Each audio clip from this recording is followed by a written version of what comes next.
This is a reading of Wishtree, chapters 8 through 11. I have one more community member, although visitor is probably a better way to describe Samar. In January, she moved with her parents into one of the houses I shade, a tiny blue house with a sagging porch and a tidy garden. She is perhaps 10 years old or so, with wary eyes and a shy smile. Samar has the look of someone who has seen too much, someone who wants the world to quiet itself. Soon after moving in, Samar began sneaking into the yard once her parents had fallen asleep. Even on the coldest nights, she trudged outside in her red boots and green jacket. Her breath was a frosty veil. She would stare at the moon and at me, and sometimes at the little green house next door where a boy who looks to be about her age lives. As it grew warmer, Samar would venture out in her pajamas and robe and sit beneath me on an old blanket spattered with moonlight. Her silence was so complete, her gentleness so apparent, that the residents would crawl from their nests of thistledown and dandelion fluff to join her. They seemed to accept her as their own. Bongo especially loved Samar. She would flit to her shoulder and settle there. Sometimes she would say, "Hello," in a fine imitation of Samar's voice. Often Bongo gave Samar little gifts she'd found during her daily flights. A Monopoly token, the card, a gold hair ribbon, a cap from a root beer bottle. Bongo keeps a stash of odds and ends in one of my smaller hollows, which the opossums kindly tolerate.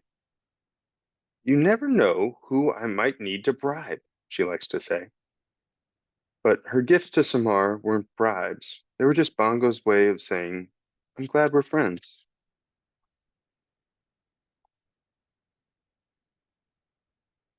If this were a fairy tale, I would tell you there's something magical about Samar, that she cast a spell on the animals, perhaps. Animals don't just leave their nests and burrows willingly. They're afraid of people, with good reason. This isn't a fairy tale, and there was no spell. Animals compete for resources just like humans. They eat one another, they fight for dominance. Nature is not always pretty or fair or kind, but sometimes surprises happen. And Samar, every spring night, reminded me there is beauty in stillness and grace in acceptance, and that you're never too old to be surprised. I was pleased to see Samar's family join the neighborhood. It had been a long while since we had any newcomers, but I knew that with time they would put down roots, just like so many other families from so many other places. I know a thing or two about roots. One night, not long ago, Samar came out to visit. It was 2 in the morning, late even for her. She had been crying. Her cheeks were damp. She leaned against me, and her tears were like hot rain. In her hand was a small piece of cloth, pink with little dots. Something was written on it. A wish. The first wish I'd seen in months. I wasn't surprised she'd known about Wishtree tradition. I'm kind of a local celebrity. Samar reached up, gently pulled down my lowest branch, and tied the fabric in a loose knot. "I wish," she whispered, "for a friend." She glanced over at the greenhouse. Behind an upstairs curtain, a shadow moved. And with that, Samar vanished back into the little blue house. When you stand still for over 2 centuries while the world whirls past, things happen. Mostly, by far and away, good things have been my lot in life. My leaves have cooled picnickers and proposers. Beneath my boughs, vows have been made, hearts mended. Nappers have napped, dreamers have dreamed. I've watched ascents attempted, listened to stories spun in the laughter, always and forever laughter. But sometimes things happen that aren't so good. When they occur, I've learned that there's not much you can do except stand tall and reach deep. I have, for example, been hacked at, carved into, and used for target practice. I have been underwatered, overpruned, fertilized and fussed over, ignored and neglected. I have been struck by lightning, battered by sleet. I have been threatened with axes, chainsaws, diseases, and insects. I have tolerated the sharp claws of squirrels and the nagging pokes of woodpeckers. I have been climbed by cats and marked by dogs. I have aches and pains like everyone. Last year, I had a infestation that drove me nuts. Leaf blister, sooty mold, oak wilt, leaf scorch, been there, done that. Still, trees are luckier than people in one way. Only 1% of fully grown tree is actually alive at one time. Most of me is wood cells that are no longer living. In many ways, that makes me tougher than you. So, yes, I've seen a lot. And who knows? I may see much more. Could live to be 300, 500 even. It happens. Red oaks lead long lives, longer than our daintier friends, black willows, persimmons, apples, and redbuds. And yet, a few days after Samar's tearful wish, something happened that made me wonder if I'd finally witnessed too much.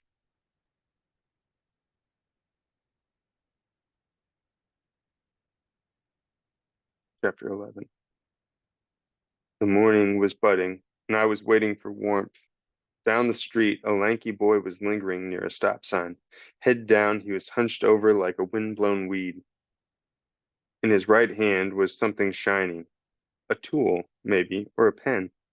He was smiling just a bit, as if he told himself a joke only he, perhaps, understood. All day long, I see people lost in thought, talking to themselves, grinning, frowning. He was nothing out of the ordinary. I was in the midst of a conversation with Bongo, who had just pointed out to me that I was a year older, 216 rings old, to be precise. Another sprout day, I said. I feel like a sapling. You don't look a day over 150, Bongo replied. Best looking tree on the block. I'm really, I paused for comic effect, getting up there. Bongo, who was perched on my lowest branch, sighed. A crow sigh is unmistakable, like a groan from a tiny, cranky old man. Tree humor, I explained, just in case Bongo had missed it, although of course she hadn't. Bongo misses nothing. Because, you know, I'm so tall. Really, Red? Bongo stretched, admiring her lustrous blue-black wings. That's the best you got for me this morning? Maybe you'd appreciate my joke if you were more sensitive about if you weren't so sensitive about your stature, I teased.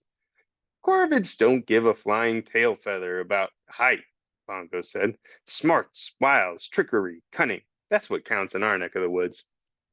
Corvids is a fancy name for birds like crows, ravens, jays, and magpies. Bongo says she's too classy for a label as common as crow. A soft wind tickled my branches.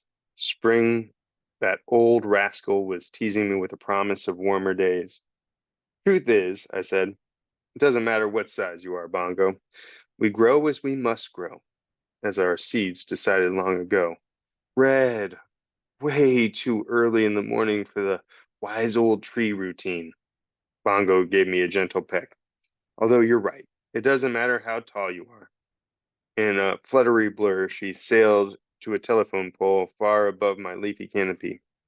Not when I can fly, pal. At almost the same moment, Samar and the boy who lived in the greenhouse, Stephen, stepped onto their porches.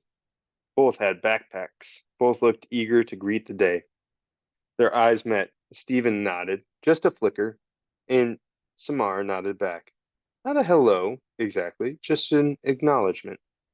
Stephen ran off toward the elementary school down the street, but Samar hesitated. Hello, she called softly. Right on cue, Bongo replied, Hello, as she did every morning, sounding just like Samar.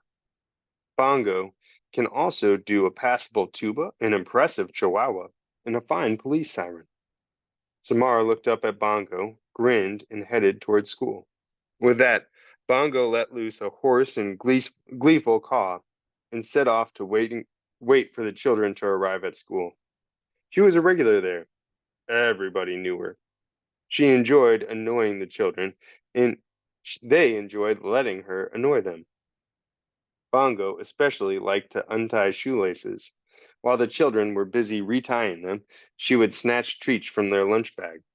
Every now and then, she would even make a polite request. She could say, Chip, please. No way. And you rock when it served her purposes. Watching Bongo soar, I considered, not for the first time, my rambling roots. What would it be like to fly, to burrow, to swim, to gallop? Delightful, no doubt, sheer joy, and yet I wouldn't trade a single rootlet for any of it. It is a great gift indeed to love who you are.